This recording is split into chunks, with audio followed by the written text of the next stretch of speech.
제가 작년에 이제 매분을 많이 쓰면서 그럼 내분을 언제 써야 되냐 이런 질문에 대해서 저는 당연히 그냥 이럴 때 쓰면 되지 이렇게 생각했는데 제가 그때는 아직 여러분 상황을 잘 몰랐던 거죠. 여러분한테는 저한테 당연했던 게 여러분한테 당연하지 않은 것들이 있었던 거예요. 근데 그런 것들을 이번 기회에 제가 설명을 드리려고 하는 건데 이 내분을 언제 쓰냐라고 했을 때 지금처럼 평균값을 구하기 위해서 내분을 쓰는데요. 이 내분을 사용하기 위한 그 자료 있잖아요. 그 자료가 어떤 형태의 모습이어야 되냐면 지금처럼 한 과목당, 그러니까 아까 우리가 점수를 과목수로 나눠서 한 과목당 점수가 나왔잖아요. 그러니까 너무 어렵게 생각하지 마시고 원래 여러분 일상생활에서도 뭐뭐당, 뭐뭐마다 이렇게 얘기하는 것도 있잖아요. 이런 것들이 원래 분수 형태의 자료고 이런 분수 형태의 자료가 원래 평균의 의미를 가지고 있어요. 제가 평소에 뭐라고 했었냐면 분수 형태의 자료에 내분을 쓰세요. 그랬더니 선생님 분수 형태의 자료하고 평균하고 무슨 관련이 있길래 분수 형태의 자료에 자꾸 쓰는 거예요? 이런 질문을 자꾸 하시더라고요. 근데 원래 분수 형태의 자료라는 게 영어로 이 퍼 있잖아요. 이게 뭐뭐당 이런 게 원래 분수 형태의 자료가 평균의 의미가 들어있는 겁니다. 예를 들어서 밀도 정도는 여러분 화학 아니죠? 이건 초등학교 때 배웠다고 생각하고 밀도가 전체 질량을 부피로 나눠서 이걸 우리가 읽을 때 부피당 질량을 이라고 얘기하는 거잖아요. 전체 질량을 부피로 나눠서 부피당 질량, 단위를 붙이면 조금 더 명확해지는데 만약에 전체 질량 그램 단위로 있는 걸 리터 단위로 나눴다. 그래서 밀도가 만약에 1g 퍼 리터 이렇게 나왔다라는 건 뭘 의미하는 거냐면 평균적으로 1리터당 1g이 들어있다는 뜻이에요. 전체 질량을 전체 부피로 나눠서 그 부피당 질량을 찾아낸 겁니다.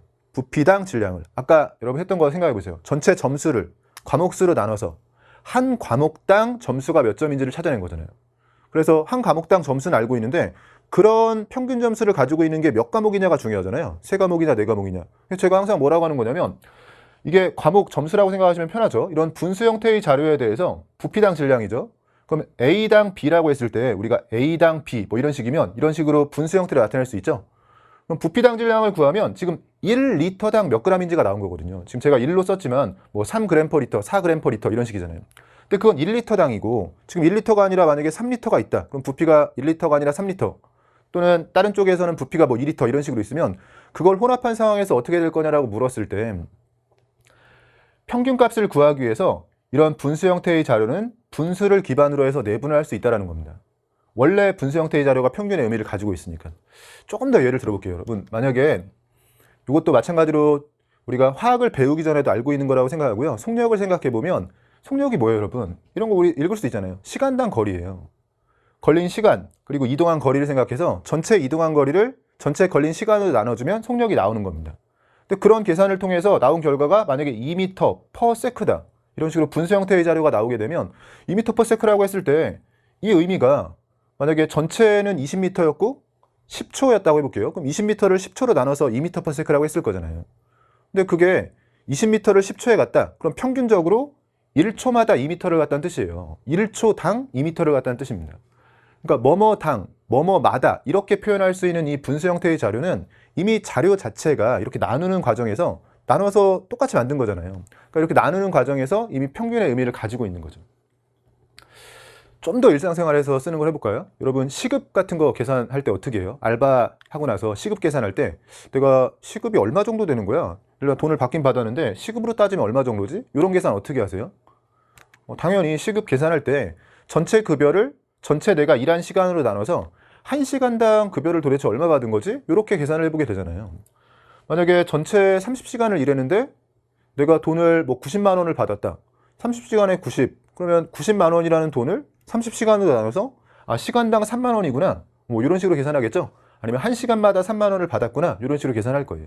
근데 이런 것들이 이렇게 계산을 하고 나면 결국 1시간마다 또는 1시간당 3만 원을 받았다라고 얘기하면서 평균값 계산을 하고 있다는 거죠. 그래서 이 내분 평균을 계산할 때는 결국 분수형 자료에 대해서 이 분수형 자료가 원래 평균의 의미를 가지고 있기 때문에 여기에서 써주면 됩니다. 실제로 이제 쓰는 모습을 좀 보여드려 볼게요. 같이 한번 해볼게요, 여러분.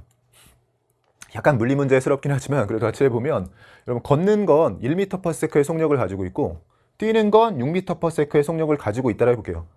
근데 걷기와 뛰기를 같이 해서 1분은 걷고 1분은 뛰어서 총 20초 동안 걸려서 100m를 갔어요. 그러려면 몇 초는 걸어야 되고 몇 초는 뛰어야 되냐? 이게 질문입니다. 딱 물리에 갖다 놓으면 좀 좋을 것 같은 질문인데 이런 질문에 대해서 대답을 하기 위해서 여러분이 내분, 평균 활용을 할 수 있다는 거예요. 왜냐하면 속력이라는 것 자체가 분수 형태의 자료였고 이 분수 형태의 자료는 원래 평균의 의미를 가지고 있고 평균을 구할 때 내분이 훨씬 더 편한 계산이기 때문에 그렇습니다. 여러분 20초에 100m를 갔다라는 거는 평균적으로 1초당 몇 미터를 간 거예요? 금방 하실 수 있잖아요. 100m를 20초로 나눠서 그럼 1초당 5m를 가는 거죠? 처음에는 이런 생각을 해야겠죠. 문제에서 물어보는 거에 대해서 평균적으로 1초마다 또는 1초당 5m, 5m/s의 속력이구나.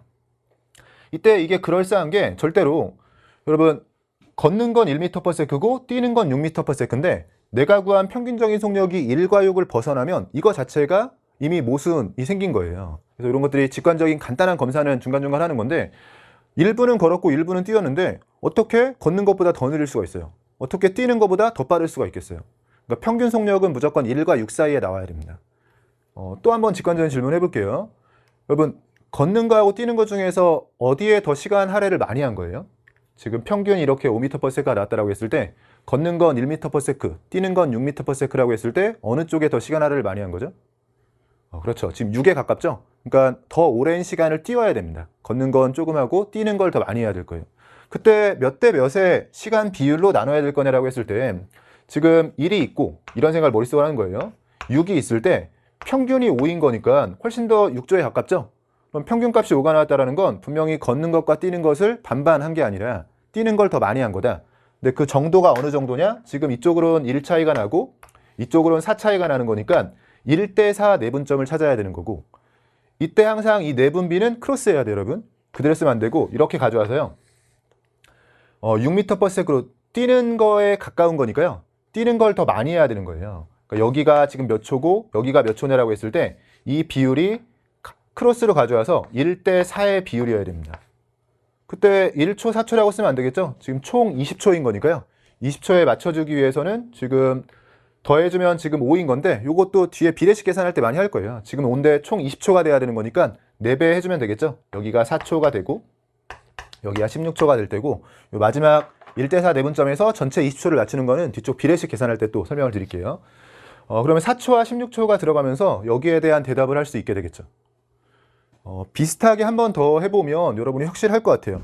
여러분 알바하는 곳이 두 군데가 있는데 한 곳은 시급이 2만 원이고 한 곳은 시급이 3만 원이라고 해볼게요. 한쪽에서 한다면 뭐 당연히 3만 원 쪽에서 했겠지만 지금 어쩔 수 없이 양쪽에서 같이 일을 한 거고 한 달이 지나서 통계를 내보니까 10시간을 일해서 내가 받은 돈은 24만 원이다. 그러면 시급 2만 원짜리 알바와 시급 3만 원짜리 알바를 몇 대 몇의 비율로 나눠서 했을 거냐? 요거에 대한 대답을 하고 싶은 겁니다. 그러면 이런 것들은 한번 멈춰놓고 해보시면 좋을 것 같고 저는 바로 해볼게요, 여러분. 만약에 시급 2만 원짜리, 3만 원짜리 알바를 했는데 10시간을 해서 24만 원이라면 이런 생각을 하는 거잖아요. 얘는 시간당 2만 원, 그러니까 뭐뭐당 이렇게 얘기할 수 있는 것들이 기본적으로 내분이 되는 거예요.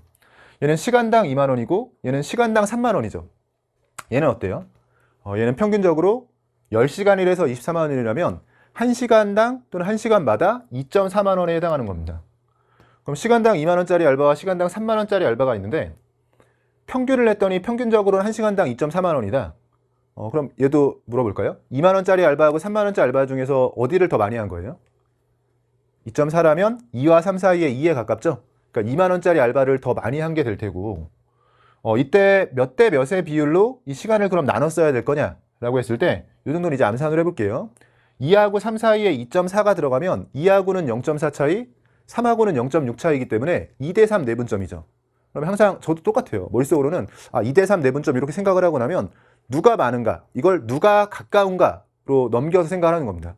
그럼 2대 3의 비율인데 분명히 이쪽에 가깝기 때문에 더 많이 해야 되는 쪽이 시급 2만 원짜리 알바예요. 그럼 시급 2만 원짜리 알바가 3대 2의 비율을 갖도록 얘는 3대 2의 비율을 갖도록 해야 되고 3대 2의 비율을 갖도록 10시간인 거니까요. 지금 이건 5밖에 안 되니까 2배 해야지 10을 맞출 수 있겠죠. 합이 같아지도록 해서 6, 4로 들어가서 2만 원짜리 알바를 6시간, 3만 원짜리 알바를 4시간 해주면 되는 겁니다.